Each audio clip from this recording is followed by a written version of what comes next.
looks like snow when it falls in the wind, you know. Good morning everyone. Andito tayo ngayon sa Metro Tagaytay to showcase ito pong 1,839 square meters property. This is a titled one, selling in the market for 25 million pesos. Fully furnished property and titled. So if you're interested, message us today. But before that, tingnan natin yung property guys from the outside.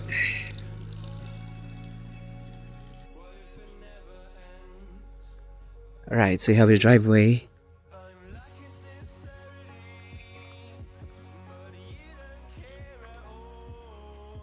Look. So you have a garden over here. So this is the area. So you have a lot of fruit trees, greens, and then garden. So the property is enclosed with a cyclone wire. So you have a gazebo, then you have a main house, and then look.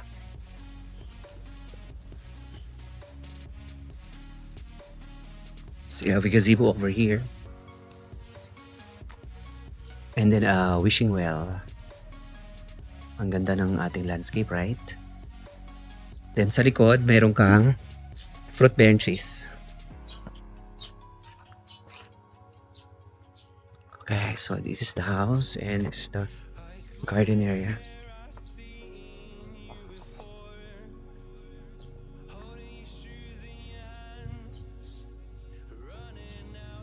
So the house, ayan, ang ganda ng bahay.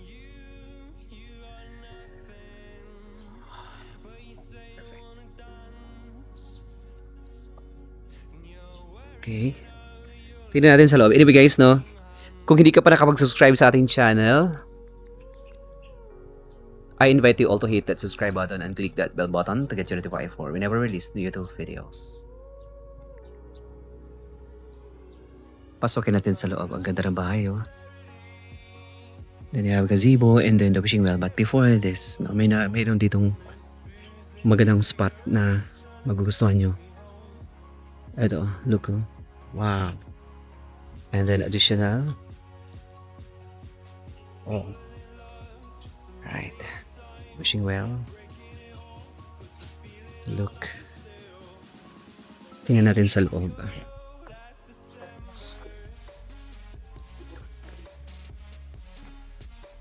Okay. Pasok tayo sa loob. Right. Let's dive inside.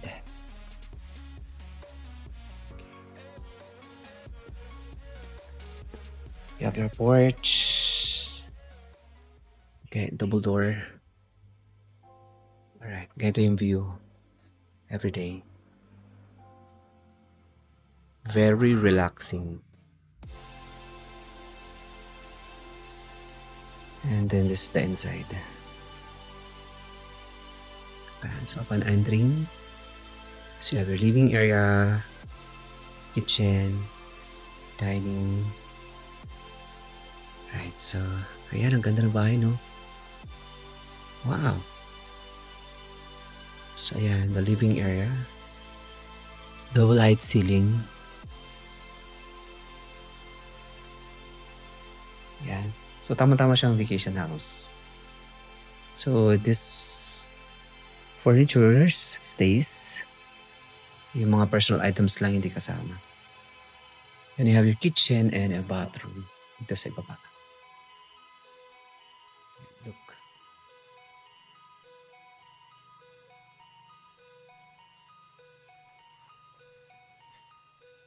Okay, so you have access dito papunta sa labas.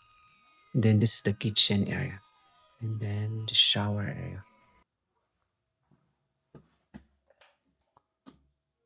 Okay. You have a shower, water closet. Okay, ang suga ng palong-palong. Ayun, suga siya.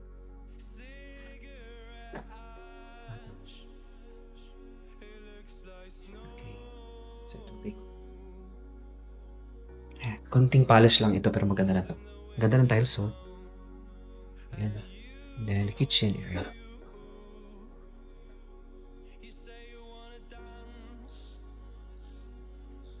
And then additional pantry over here.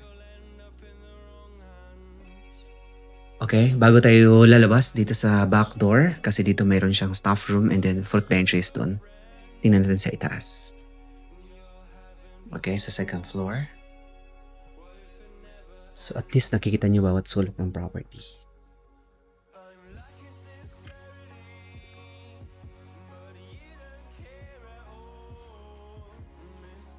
Yeah, yeah, look. From here, ito very stable yung ating handles and bed railings. So ito yung open. Sa taas, so wala siyang partition. So you have two balcony.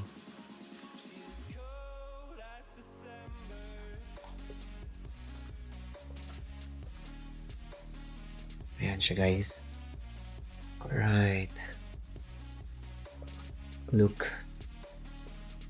So ayan yung view ng second floor.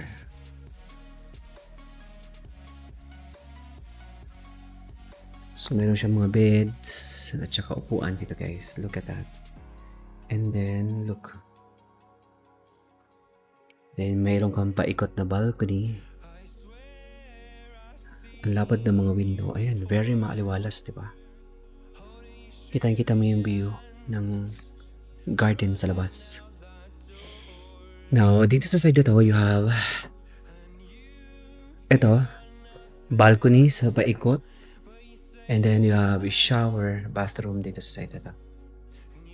So basically, wala siyang partitions dito, but it has bathroom.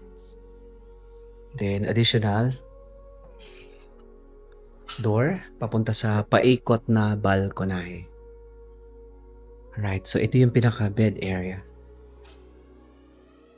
So wala siyang partition. So pwede kayo maglagay ng partitions because meron siyang bathroom dito guys sa taas. And then a cabinet with a water heater. So basically, so this house has two bed, bathroom, living area, and then a family area pwedeng enclosed. So tama din siya no because sa taas meron kang bathroom. Alright, now tingnan natin sa labas because meron ka pang space sa labas no, for garden and improvements later on once you're in the possession.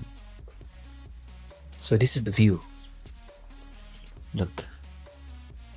So basically the floor area like almost 200 square meters.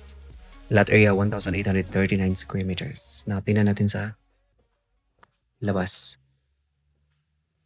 Yan o. Yan ang view mo siya. Alright. Ang ganda. At ang nice, right?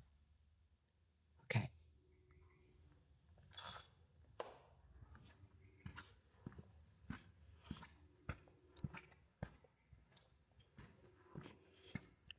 Okay.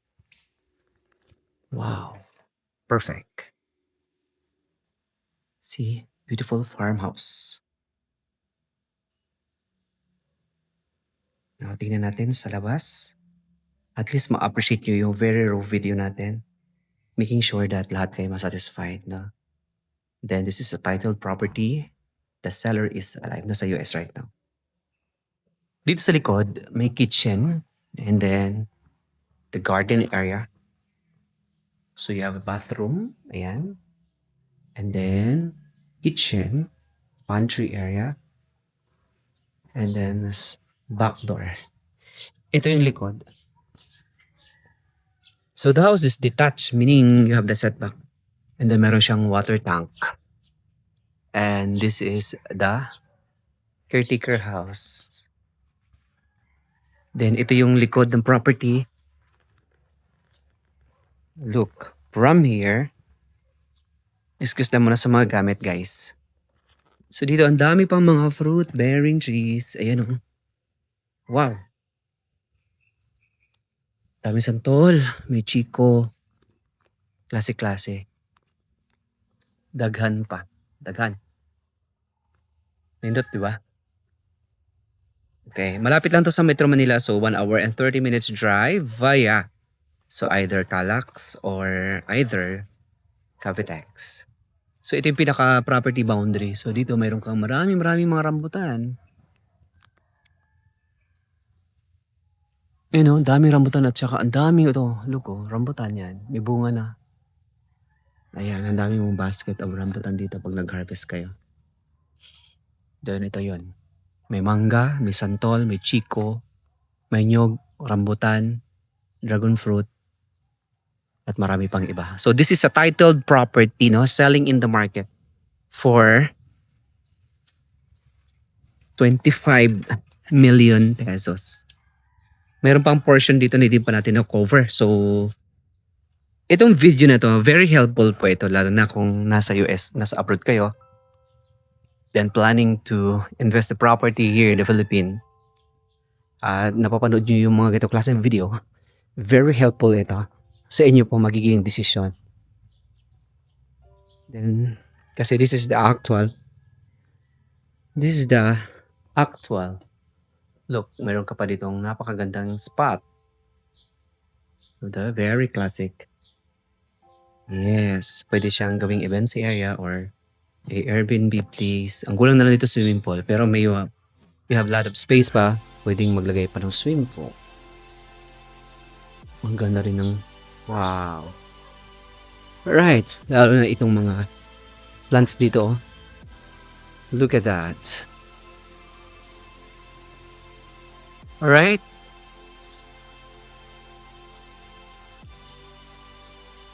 Okay, so this is the side. If you are interested or anyone interested, message us today on the numbers visible on the screen.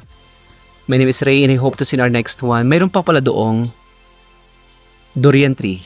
No? Durian tree. Dami. Sulet.com. Okay guys, thank you so much and God bless everyone.